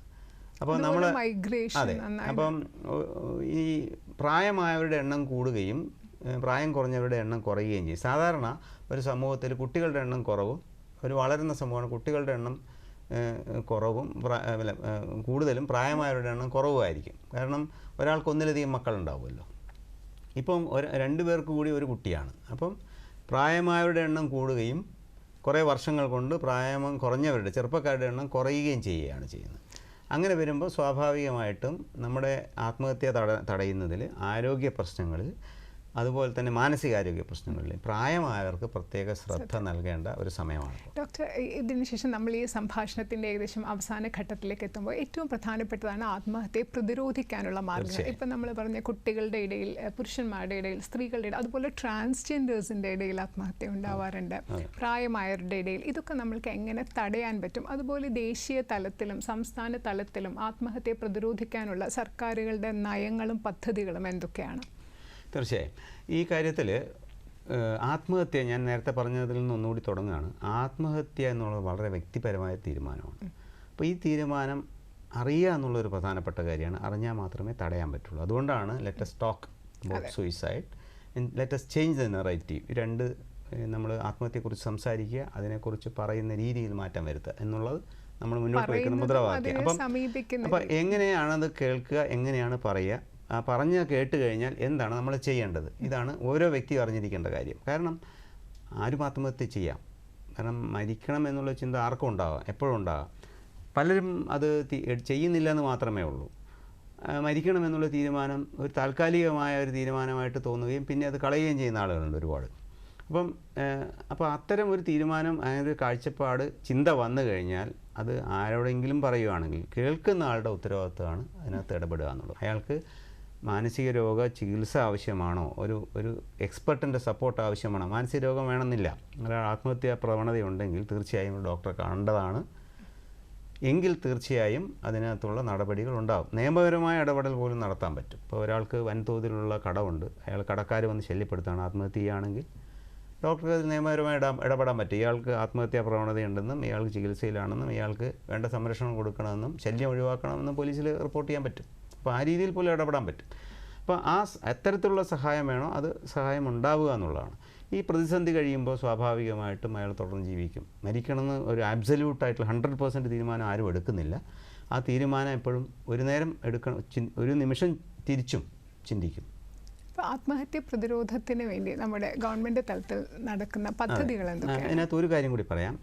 ഇത്തരത്തിൽ നമുക്ക് പറയാൻ പറ്റുന്ന ആളുകൾ, ഇപ്പോൾ ഒരുപാട് ആളുകളുമായിട്ട് ബന്ധപ്പെടുന്ന ആളുകളുണ്ട്. ഇപ്പോൾ പോലീസ് ഉദ്യോഗസ്ഥന്മാർ, അധ്യാപകർ, രാഷ്ട്രീയ നേതാക്കന്മാർ, പഞ്ചായത്ത് മെമ്പർമാർ, ഇങ്ങനെയുള്ള വിവിധ തലത്തിലുള്ള ആളുകൾ, ഉദ്യോഗസ്ഥന്മാരും പൊതുപ്രവർത്തകരായ ആൾക്കാർ ഒരുപാട് പേരുമായിട്ട് ബന്ധപ്പെടുന്നതാണ്. അവർക്ക് ഒരുപാട് പേരെടുത്ത് നിന്ന് ഇത്തരത്തിലുള്ള ഇൻഫർമേഷൻ കിട്ടും, അവർക്ക് ഇടപെടാൻ പറ്റും. അപ്പോൾ അങ്ങനെയുള്ള ആളുകളെ നമ്മൾ ഗേറ്റ് കീപ്പേഴ്സ് എന്ന് പറയും. അവർക്ക് ഇത്തരത്തിലും കാര്യങ്ങൾ ആത്മഹത്യ തടയുന്നതിൽ പ്രധാന പങ്കുണ്ട്. ഗവൺമെൻറ് ഇത്തരത്തിൽ ഉള്ള, ഇപ്പോൾ ഇന്ത്യയിൽ തന്നെ ആത്മഹത്യകൾ പൊതുവെ വർദ്ധിച്ചു വരികയാണ്. 10ൽ നിന്ന് 12.6% എത്തിയിട്ടുണ്ട് നമ്മൾ ആത്മഹത്യാ നിരക്ക് 2022 കണക്ക് പ്രകാരം. അപ്പോൾ ഈ ഒരു ഘട്ടത്തിൽ ഇന്ത്യ ഗവൺമെൻറ് തന്നെ നാഷണൽ സൂയിസൈഡ് പ്രിവെൻഷൻ സ്ട്രാറ്റജി എന്നൊരു പദ്ധതി കൊണ്ടുവന്നിട്ടുണ്ട്, അത് ഒരു ഗൈഡ് ലൈൻ കൊണ്ടുവന്നിട്ടുണ്ട്.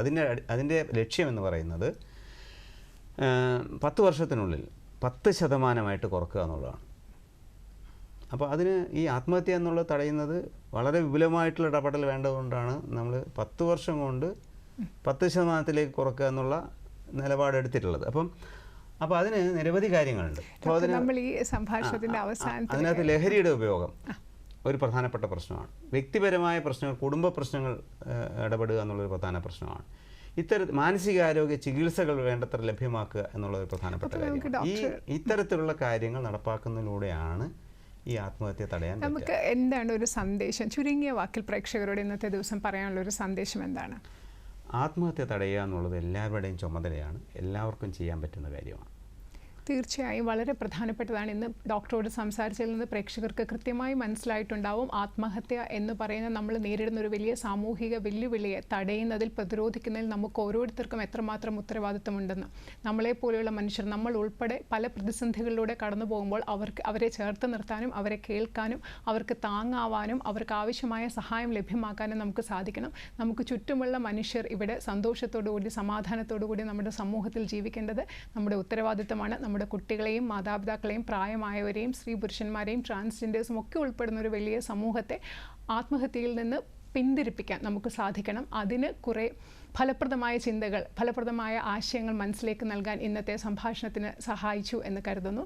ഇന്നത്തെ സാമൂഹ്യ പാഠം ഇവിടെ പൂർണ്ണമാകുന്നു. സാമൂഹ്യ പാഠത്തിൽ അതിഥിയായതിന് നന്ദി. നമസ്കാരം.